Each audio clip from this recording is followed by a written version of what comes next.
የኔ ውዶች የኔ እንቁዎች ስጦታ ይጠየቃል እንዴ? ስጦታ ተሰጥቶ ይጠየቃል?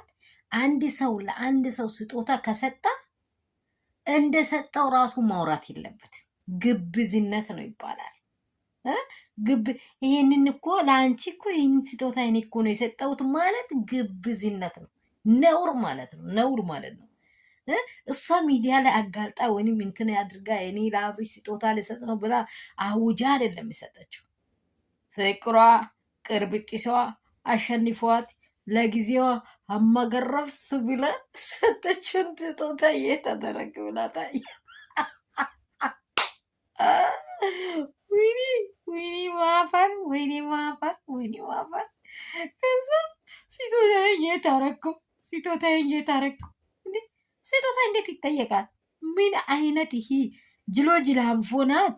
ጅሎ ጅላንፎ። ወይኔ ወይኔ ወይኔ ወይኔ ወይኔ ወይኔ ወይኔ። ደግሞ አይታችሁኛል አይደለ? ሁኔታዋን፣ ስራዋን፣ እቅዷን አይታችኋል አይደለ? አልፈልግም፣ ያንቺን ስጦታ ይዘሽ ገደር ግቢ፣ እንጦሮጦስ ግቢ፣ አልፈልግም በቃ። በዛች ስጦታ ላይ ምክንያት ስላለ ነው የጠየቀችው። ዩንደርስታንድ? በዛች ስጦታ ላይ ምክንያት አላት። ልጠይቀው የፈለገችው ስጦታ አይጠይቅም። ስጦታ ያ ሰውዬ የእከሌ ስጦታ እኮ ነው ይሄ ብሎ ሲያወራ ነው ሞገስ የሚኖረው። ይህ ሩታ የሰጠችን ስጦታ እያለ እየወተወተ ያለው ለምንድን ነው? አውቃችኋል አይደለ? እሱ የእሷን ፍቅር እሱ ለመግለጽ ስለፈለገ እቺ ጅሎ ስጦታን ሰጥቼ የተደረግከው በቃ እኔ የመጨረሻ ዝቅተኛ ቦታ ያለችው ልጅ ማለት እሷ ናት። የምር አይምሯን እኔ እንጃ፣ እኔ አላቅም። እዚህ ውስጥ ያለውን ነገር ሙልጭ አድርገው ነቃቅሎት ይሏታል ወይስ እንዴት ነው? የሄርሜላ ጭንቅላት እንዴት ነው? ወይኔ ሩትዬ ይገባሻል የኔ ጀግና የኔ ብርት። ሰላም ሰላም ቤተሰብ እንደምን አላቸው? ሁሉ ሰላም፣ ሁሉ መልካም ነው። እንዲህ ይሄ ነገር በጣም ቆረቆረኝ። ስጦታውን ጠይቃ ስትል ይሄ ደግሞ እንዴ እናንተ አዲስ ነገር አለ። ሩትዬና አብርሽ ቤተሰቡ ገና ለሞሽሯቸው ነው።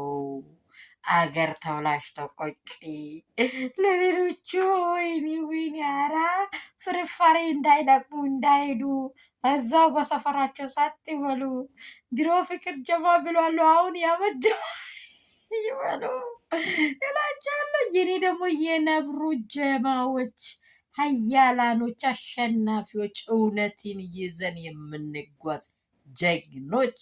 መቼም እውነት ታሸንፋለች። የእውነት ጥግ የለውም። ገባችሁ? እውነት መቆሚያ የለውም። መጨረሻ ያለው ውሸት ነው።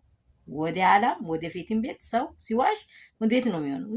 መሬት ያያል። ትላንትና ዳኒ ያያችሁ አይደለ?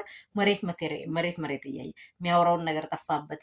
ዳኒ ቡዜ ተቀላም ባልሽን መያዝ እንዴት አቀተሽ? ይሄ የሚጠየቅ ጥያቄ አይደለም። ግን ሴት ከሆነች የሚጠየቅ ጥያቄ አይደለም።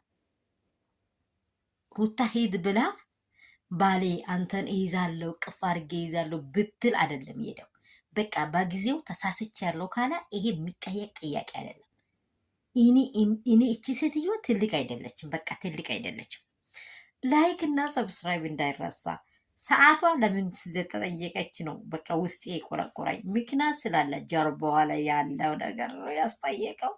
ምንም ነገር እንጦሮሶስ ገብቷል። ያንቺን ነገር አልፈልግም ብሏል አብርሽ።